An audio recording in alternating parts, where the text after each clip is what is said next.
Most people believe calmness comes when life finally becomes easy, when the noise dies down, when problems are solved, when the world finally gives them peace.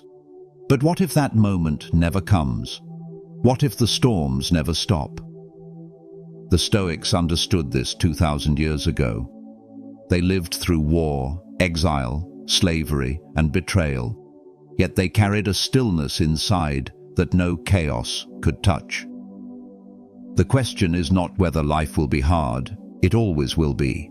The real question is this: will you let the storm control your mind, or will you master the calm that no one can take away? Stoicism is not a set of distant theories written for scholars in quiet libraries. It was born in the streets of Athens and lived through the courts of Rome. It was meant for people who woke each day into uncertainty, who faced betrayal, loss, or the weight of responsibility. At its heart, Stoicism is a guide to remain steady when the world feels unsteady. The Stoics taught that the mind is like a fortress, and nothing can break its walls unless you open the gates. Calmness, then, is not a gift you wait for, but a discipline you practice. Epictetus, a man who began life as a slave, said, "It is not things themselves that disturb us, but our judgments about them." A broken cup, an insult, a setback, these are neutral until we decide otherwise. What robs us of calm is not the event, but the story we tell ourselves about it. When you realize this, peace becomes less about changing the world and more about changing your perception of it. The Stoics believed that reason, self-discipline, and perspective create an inner strength that storms cannot shatter. The emperor Marcus Aurelius, who led armies and ruled an empire, wrote to himself each morning not as a king, but as a student of calm.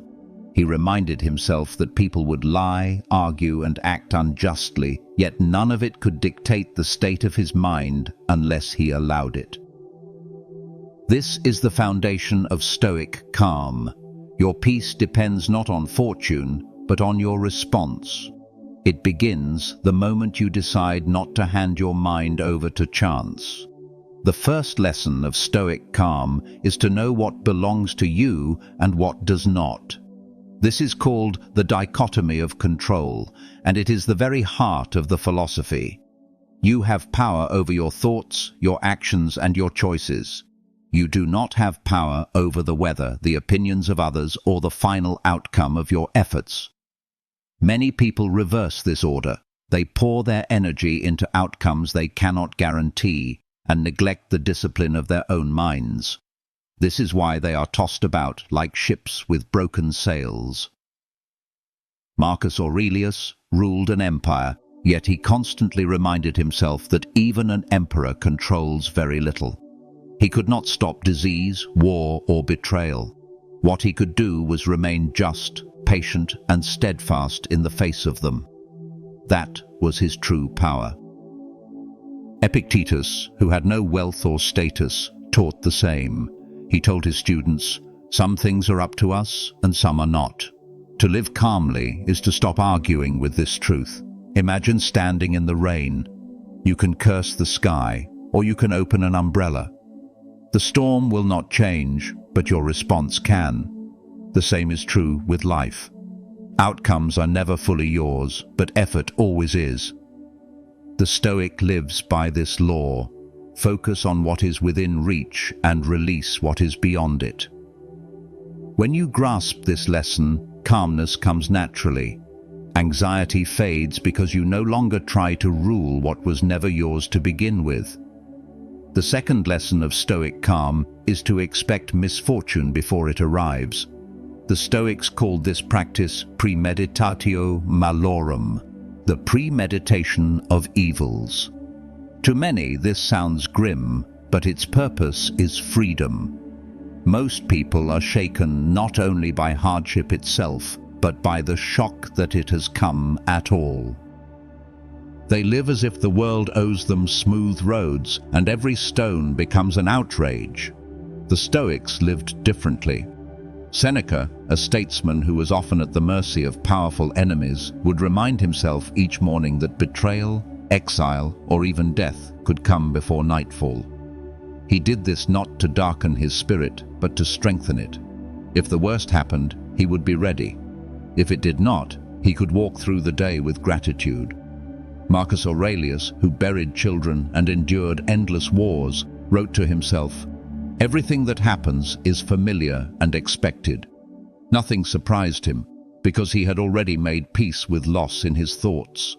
When you rehearse misfortune, you rob it of its sting.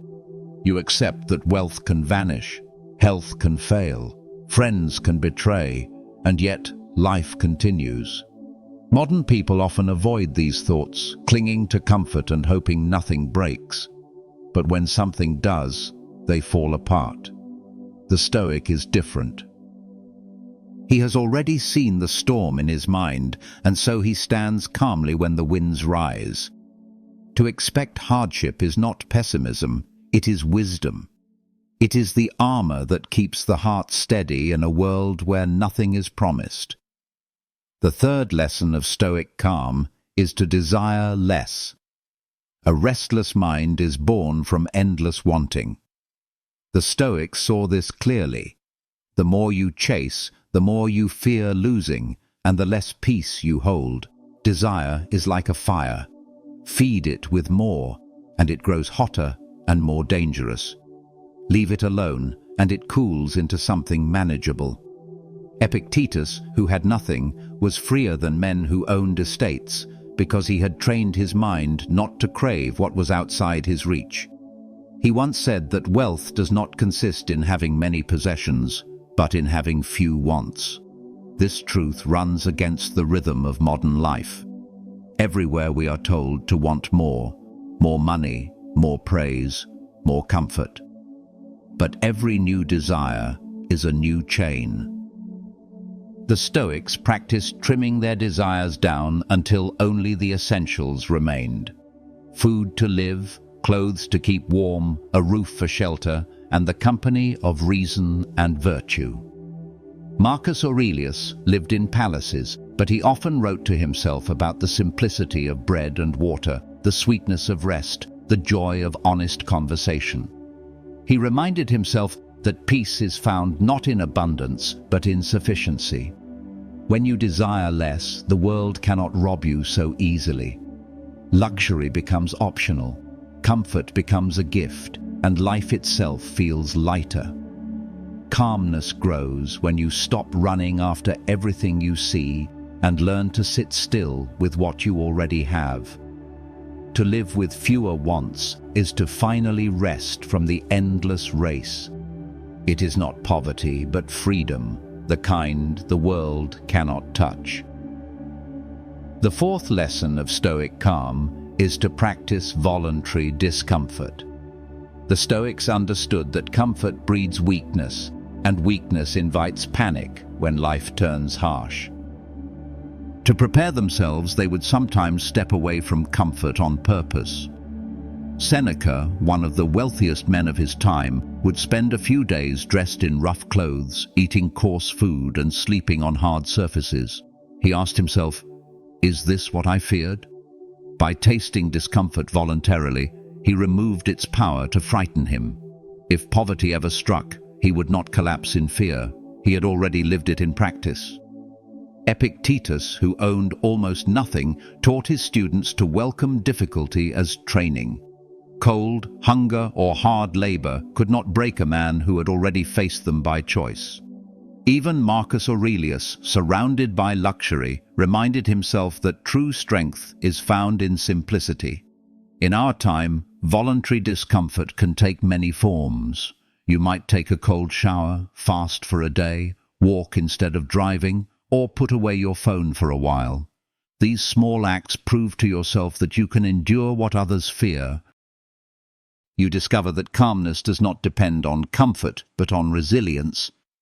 Most people panic the moment life strips away ease because they have never trained for hardship. The Stoic is different. He welcomes moments of chosen difficulty so that when real difficulty arrives, it feels familiar. By practicing discomfort, you strengthen your mind against fear and build a calmness that no luxury could ever give. This calmness whispers to you in the storm. You can survive without what the world calls essential. The fifth lesson of Stoic calm is to make peace with death. The Stoics taught that death is not an enemy, but a companion that walks with us from the day we are born. To fear it is to fear what cannot be avoided, and to deny it is to deny the very nature of life. They practiced memento mori, remembering that they would die. This was not meant to darken the heart, but to free it. Seneca wrote that no man is truly calm until he has learned to look at death without trembling. Marcus Aurelius, emperor of Rome, often reminded himself that soon he would be ashes or bones, like all who came before him. Rather than despair, this thought gave him urgency to live justly, kindly, and with gratitude for each breath. Death is the great equalizer. Kings and slaves meet the same end. The difference lies in how calmly they walk toward it. Modern life hides death behind hospital walls and distractions, leaving many unprepared when it finally appears. The Stoics faced it directly, using it as a guide for how to live. To meditate on death is to realize that every day is borrowed, every conversation could be the last, and every choice carries weight. This does not make life bleak, it makes it precious. When you accept death as natural, fear loosens its grip and calmness fills the space it once occupied. You stop wasting time on trivial quarrels, petty desires, and endless anxieties. Instead, you live more fully because you know the clock is always ticking. To remember death is not to mourn, it is to awaken to life with clarity and calm. The sixth lesson of Stoic calm is to place virtue above emotion. For the Stoics, the goal of life was not pleasure, comfort, or wealth, but to live in accordance with virtue, wisdom, justice, courage, and self-control. Emotions rise and fall like waves, but virtue is steady ground. If you build your calmness on feelings, you will always be unsteady, because feelings change with every rumor, every insult, every shift of fortune. But if you anchor yourself to what is right, then calmness flows naturally, because you know you are living as you ought. Cato the Younger, a Roman senator, is remembered for his unshakable integrity. Surrounded by corruption and bribery, he refused to bend, even when it cost him power and influence. His calmness did not come from winning or losing, but from knowing he stood for justice. When you choose virtue, you free yourself from the tyranny of moods. You are no longer a prisoner of anger, greed, or fear. Instead, you act from principle, which no one can take from you. Epictetus taught his students that external events do not matter as much as the way you conduct yourself in response. A man may be struck down, insulted, or deprived of wealth, but if he responds with patience and courage, he has lost nothing essential. In modern life, people often chase happiness and are shaken when it slips away. The Stoic chases virtue instead, and in virtue finds lasting calm. For when you know you have done what is right, no matter the outcome, your mind can rest. Virtue gives you a compass that does not spin with every storm, and on that compass, calmness is always within reach. The seventh lesson of Stoic calm is to pause before reacting. Nothing destroys peace more quickly than anger. The Stoics called anger a form of temporary madness, a surrender of reason to impulse. Seneca wrote an entire work on anger, where he warned that no plague has cost mankind more than uncontrolled fury. He described anger as a wildfire. Once ignited, it consumes everything in its path, often harming the one who lit it most of all. Calmness, then, begins in the small space between stimulus and response. When insulted, most people react instantly, defending pride with words or actions they later regret. The Stoic learns to wait. Marcus Aurelius reminded himself that people act wrongly out of ignorance, not malice. To pause, to breathe, is to give reason the chance to speak before emotion takes command. Imagine receiving a cruel message online. The first impulse is to strike back. But if you step away, even for a moment, the heat fades, and you see clearly that your calm is more valuable than winning an argument. The same is true in daily life, at work, in family, in public. By pausing before reacting, you prove that your mind is not owned by others. You choose your response rather than letting others dictate it. This pause is a shield. It does not deny emotion, but it keeps emotion from ruling you. Over time, this habit builds an unshakable calm. While others flare like sparks in the wind, you remain steady, untouched by every gust. The Stoics knew that anger is weakness disguised as strength, but restraint is strength disguised as calm. The eighth lesson of Stoic calm is to see problems as training. Life does not exist to serve our comfort, it exists to test and shape us. The Stoics believed that every difficulty is a chance to practice a virtue: patience, courage, resilience, humility. Marcus Aurelius wrote, "The impediment to action advances action. What stands in the way becomes the way."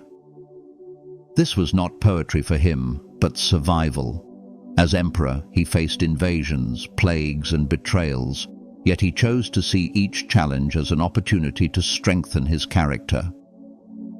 Epictetus, born into slavery and often mistreated, endured beatings and hardship.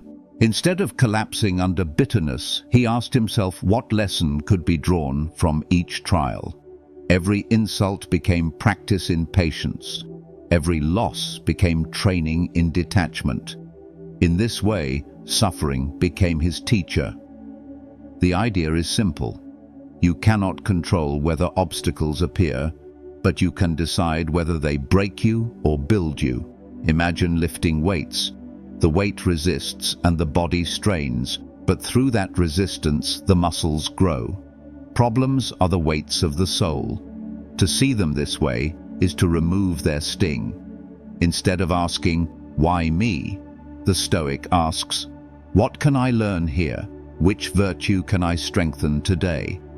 Modern life is full of irritations, traffic, delays, unfair words. Most people treat these as enemies. The Stoic treats them as exercises, small tests to prepare for greater storms.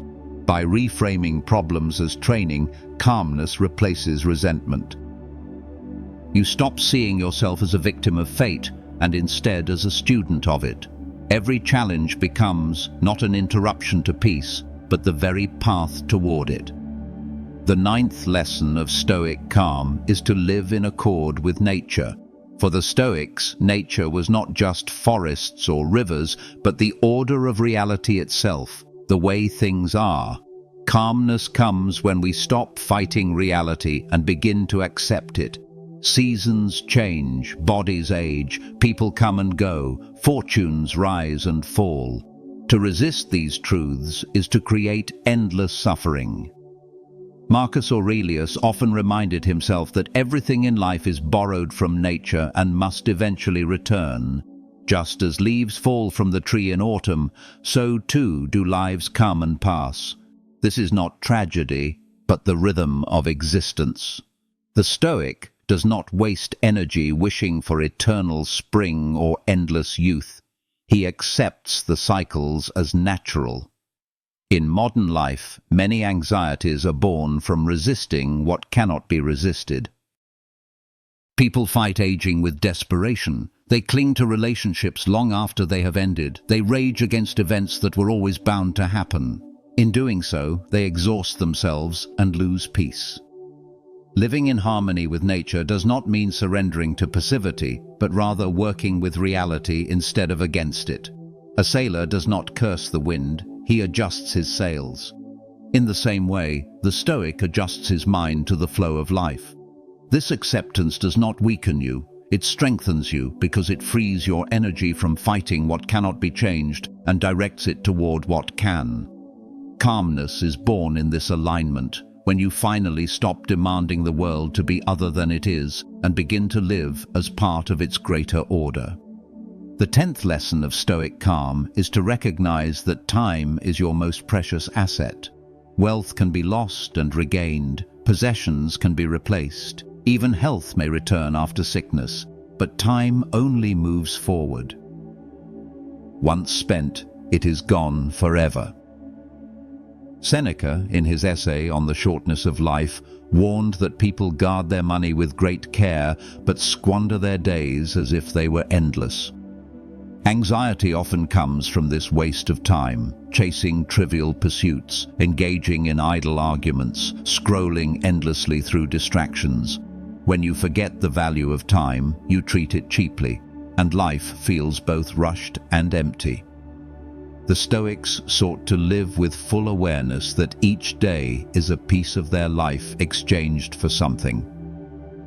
Marcus Aurelius reminded himself that what you do today is what your soul is made of. If you spend your hours in anger or vanity, then that is what defines you. If you spend them in virtue and calm reflection, then your life becomes meaningful. To honor time is to live deliberately, to choose carefully how you spend the minutes that can never return. A simple exercise is to ask yourself, if this were my last day, would I want to spend it this way? Often the answer reveals how much of life is wasted on things that do not matter. Calmness comes when you align your time with your values, when you stop scattering it on trivialities and begin to treat each day as a gift. To the Stoic, the greatest tragedy is not death itself, but living as if life were endless. To see time clearly is to live with urgency, gratitude, and above all, peace. The problem with modern life is that it pulls us in the exact opposite direction of Stoic calm. We live in a world designed to disturb us, not to steady us. Distractions chase us from the moment we wake.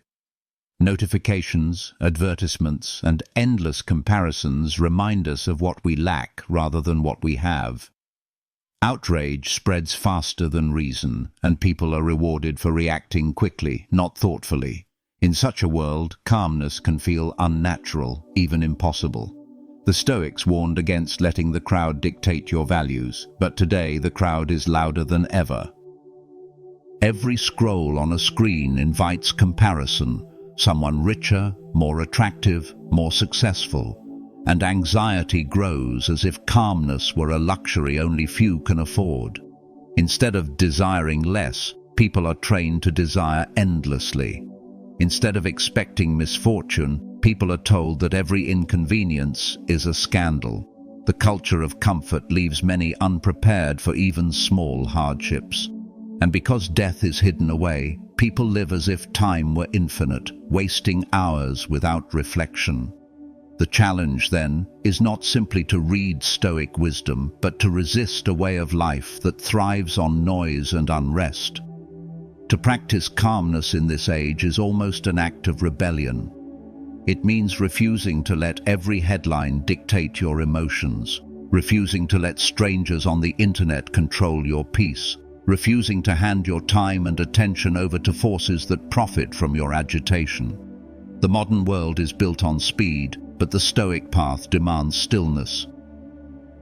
This tension is the great test. Can we live with ancient wisdom in a time that rewards the opposite? To do so requires strength, but in that strength lies true calm. The way to bring Stoicism into daily life is not through lofty speeches, but through steady habits. The Stoics trained their minds like athletes train their bodies, with discipline and repetition. One practice is the morning reflection. Marcus Aurelius began his days reminding himself of the people he would meet, those who would be selfish, dishonest, or ungrateful, and prepared his mind to face them with patience. By starting the day with clear expectations, he guarded his calm before the world could disturb it. Another practice is journaling. Marcus's meditations were not written for others, but for himself, a private notebook where he examined his thoughts and corrected his errors. Writing each day allows you to see your judgments clearly, to question your impulses, and to choose reason over emotion. A third practice is the evening review. Epictetus told his students to look back on their actions before sleep, to ask where they had acted wisely and where they had failed. This daily self-examination is like sharpening a blade. Each night, you make your mind a little clearer, a little stronger. Alongside these practices, the Stoics also embraced small exercises such as pausing before reacting, practicing gratitude for simple things, or imagining the loss of comforts to remind themselves of their true resilience. Calmness is not an accident, but a muscle built through daily effort. Most people drift through life, hoping peace will come on its own. The Stoic creates it deliberately, shaping it with habits that align thought and action. If you want to live calmly in a world that pulls you toward noise, you must train yourself daily, as the Stoics did, until calmness is not a mood, but a way of being. The highest lesson of Stoic calm is that true freedom comes from within. The Stoics believed that no man, no circumstance, no misfortune could take away the sovereignty of the mind unless he surrendered it. This is why Epictetus, born into slavery, could teach emperors how to be free. He owned nothing, had no status, and endured harsh treatment. Yet his calm could not be broken because it was rooted in reason, not possessions. On the other side of the scale stood Marcus Aurelius, ruler of the known world, surrounded by wealth, armies, and power. Yet even he understood that titles and treasures meant little if the mind was disturbed. Both the slave and the emperor found the same truth. Calmness is not given by fortune, it is built by choice. When you understand this, life's storms lose their power over you. Insults no longer shake you, because dignity rests in your own actions. Losses no longer shatter you, because you know they cannot touch your character. Even death itself becomes less frightening, for it can take your body, but not your virtue. The ultimate Stoic calm is to live with an unshakable inner freedom, where peace does not depend on external events, but on the strength of your own judgment. This is not indifference, but mastery, the ability to meet joy without clinging, pain without despair, and uncertainty without fear. The Stoics remind us that the mind is the last domain of freedom, and in that domain we are untouchable. To reach this state is the climax of their teaching, the summit of calmness. To stand in the midst of chaos untouched, because your peace rests in a place no storm can reach. Calmness is not something you wait for the world to give you. It is something you build within, piece by piece, thought by thought, until it becomes unshakable. The Stoics lived through war, betrayal, slavery, and death, yet they carried a peace that the storms of life could not steal. They remind us that serenity is not found in escape, but in mastery of the mind. To live calmly is to live with discipline, gratitude, and courage in the face of all that changes. If these lessons spoke to you, subscribe for more timeless wisdom.